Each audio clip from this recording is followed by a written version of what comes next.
Hello সবাই কেমন আছে? নতুন একটি ভিডিওতে আপনাদেরকে স্বাগতম। আজকে এই তো আমি বড়দির বাসায় যাচ্ছি। আজকে কয়েকদিনে যাব আর দিদিও বলতেছিল যাওয়ার জন্য, সিদ্ধান্ত নিতে পারছি না যে কবে যাব। তো হঠাৎ করে আজকে দুপুরবেলা সিদ্ধান্ত হয়েছে যে আমি বড়দির বাসায় যাব, আমার বড় ননাস। আর এই তো আমি আর সৈকত বেরিয়ে পড়েছি। আমি সৈকতকে নিয়ে যাচ্ছি। আসলে এখন রাস্তায় একা বের হওয়াটা অনেক রিস্ক, তাই মানে আমার সাথে সৈকতকে পাঠিয়ে দিয়েছে। বড়দিও একা যেতে বারণ করেছে। আর এখানে চৌরাস্তার মধ্যে লম্বা একটা জ্যামে বসে আছি, এত জ্যাম হয় এই জায়গাটাতে। তারপর যাই হোক, জ্যামটা ছুটার পরে আমরা এখন চৌমনির প্রায় কাছাকাছি চলে এসেছি। আর চৌমনিতেও অনেকটাই জ্যাম থাকে সব সময়। তো গাড়ি একদম আস্তে আস্তে যাচ্ছিল একটু একটু করে, কারণ রোডে তো অনেক জ্যাম। আর এটা হচ্ছে আমার বাবার বাসায় যাওয়ার রোড।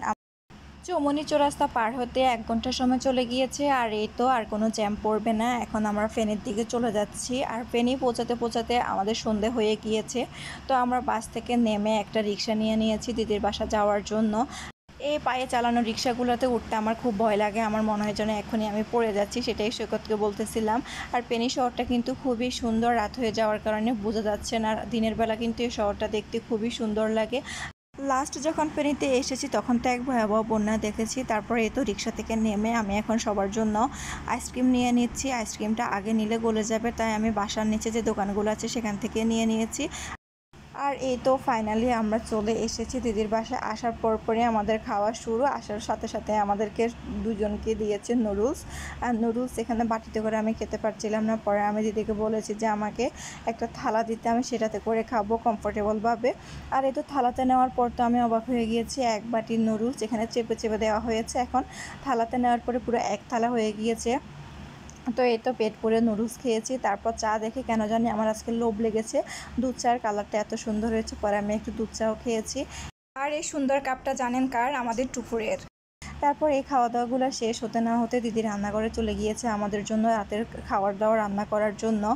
সৈকত তো বলতেছিল যে সে থাকবে না, পরে দিদি তাকে জোর করে রেখে দিয়েছে। সে বাসা থেকে চলেও গিয়েছে, সে মাঝদিন চলে যাবে। পরে দিদি আবার ফোন করে তাকে নিয়ে এসেছে। এই তো আমরা তো কোনো কাজ করতেছি না, আরও বকর বকর করে মাথা পাগল করে দিচ্ছি। আর এদিকে দিদি সব কিছু রেডি করে মাংসটাও বসিয়ে দিয়েছে বিরিয়ানি রান্না করার জন্য। আমি আসার সময় যে আইসক্রিমটা নিয়ে এসেছিস তখন তো সেটা আর খাওয়া হয় নাই। এখন আমরা সবাই মিলে বসে বসে আইসক্রিম খাচ্ছি। আসার পর টানা খাওয়ার উপরেই আছি, শেষ পর্যন্ত তো আমার একদম পেটে খারাপ হয়ে গিয়েছে। আইসক্রিম খাওয়ার পর আচারও খেয়েছি, সেই ক্লিপটা নিয়ে নেয়। আর এই তো দিদি বিরিয়ানি রান্না শেষ, এখন আমরা সবাই মিলে খেতে বসে গিয়েছি। আর বিরিয়ানির সাথে আমি একটু সাথে আমের আচারও নিয়ে নিয়েছি। তো এখন আমরা সবাই মিলে খেতে বসে গিয়েছি। আসলে সবাই মিলে থাকার আনন্দটাই অন্যরকম। তো আজ এই পর্যন্ত। ভিডিওটি কেমন লেগেছে সবাই কমেন্ট করে জানাবেন। বাই।